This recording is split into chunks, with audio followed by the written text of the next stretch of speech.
안녕하세요. 재테크는 조수입니다. HMM 1조 영업이익 사상 최대 분기 실적, 대한항공은 1200억 4분기 연속 흑자. 국내 주요 기업들이 코로나 사태 속에서도 올 1분기 실적 개선을 성공시켰다고 합니다. 특히 항공업과 해운업은 글로벌 경기 회복에 따른 물동량 증가의 혜택을 톡톡히 누리고 있다고 하는데요. 대한항공은 작년 1분기 657억 적자를 낸 이후 4분기 연속 흑자 행진을 이어갔는데, 여기서 혁혁한 공을 세운 것은 바로 화물사업의 실적 개선이었습니다. 화물사업 매출은 1조 3,530억으로 전년 동기 대비 2배 이상 증가했을 뿐더러 물동량 증가로 항공 화물 운임도 급등을 했죠. 대한항공 측에서는 물동량 증가라는 좋은 소식 외에도 화물 운임 증가는 경영 개선에 있어 더욱 반가울 거라는 거죠. 하늘에서 대한항공이 있다면 바다에서는 HMM이 있습니다. 2008년 글로벌 금융위기 이후 머스크, MSC 등 유럽계 메이저 선사들이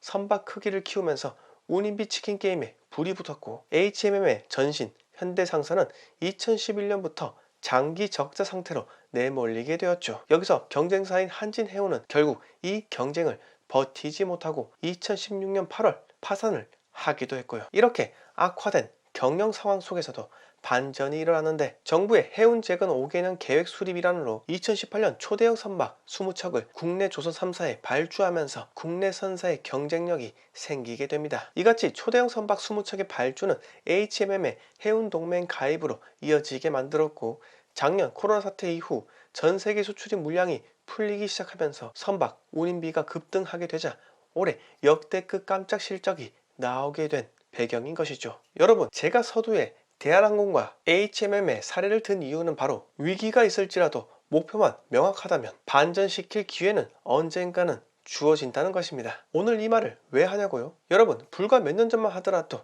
대한민국 해운업 망했다고 했습니다. 아무도 쳐다보지 않았고 주가는 회복할 수 없을 정도로 폭락을 했었습니다. 대한항공도 마찬가지입니다. 오너 리스크뿐만 아니라 코로나 사태가 터지면서 글로벌 탑승객이 감소하면서 대한항공뿐만 아니라 전 세계 항공업이 모두 망한다고 했습니다. 그런데 해운업과 항공업 망했습니까? 망한다 라고 하는 사람은 제3자지만 직접적인 관련자는 그냥 망하도록 냅두지 않는다는 거죠. 여러분, 저는 이 말을 부동산에 대입하고 싶습니다. 폭락이들은 부동산 폭락한다, 사면 망한다, 사면 죽는다 라고 합니다. 그런데 폭락이들의 말은 100% 맞지는 않겠지만은 그래도 하락하는 시기는 언젠가 찾아오게 됩니다. 어떻게 재화가 무조건적인 수직 상승만 있겠습니까? 가격 조정이 와야 시장이 건전하게 되는 겁니다. 당연히 하락은 필수라는 거죠. 그런데 하락이 오더라도 집 가진 사람은 죽지 않습니다. 그런데 죽는 사람은 있습니다. 하락기에도 집을 사지 않는 시장 부정론자가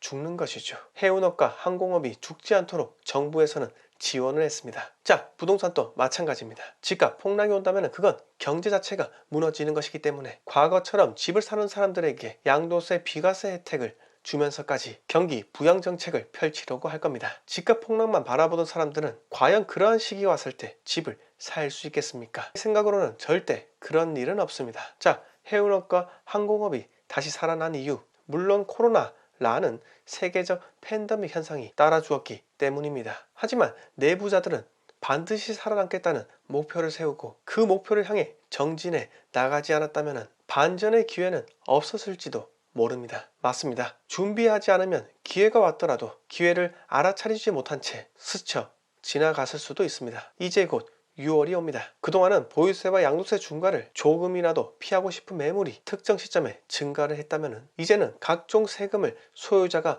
전부 떠안아야 하기 때문에 시장에는 그 세금이 모두 포함된 더 높은 호가가 나올 가능성이 매우 높다는 겁니다. 제가 무조건적인 폭등론자라고요? 여러분, 그렇지 않습니다. 투자자는 한쪽만 생각하지 않습니다. 투자자는 양방향 모두 생각하는 존재이기 때문에 출구 전략을 늘 수립하게 됩니다. 여러분, 서울은 어차피 공급이 없습니다. 지방만 공급이 많습니다. 왜 지방만 공급이 많을까요? 그 이유는 단순합니다. 지방 땅값이 서울보다 훨씬 더 싸기 때문입니다. 제가 지금까지 이렇게까지 이야기 드렸는데 아직까지 집 살 생각이 없으십니까? 정말입니까? 자, 마지막으로 한마디 드리겠습니다. 무주택자라면 이것저것 따지지 말고 지금 당장 집을 사야 합니다. 자금 여력이 다하는 대로 가급적이면 신축 사셔야 한다는 겁니다. 서울 집값 너무 비싸서 못 사겠는데요. 그럼 김포나 파주를 사면 됩니다. 제가 몇 번이나 말씀드리지 않았습니까? 직장하고 너무 멀어서 사면 안 될 것 같은데요. 그럼 직장 근처에 투룸이라도 구하시고요, 갭으로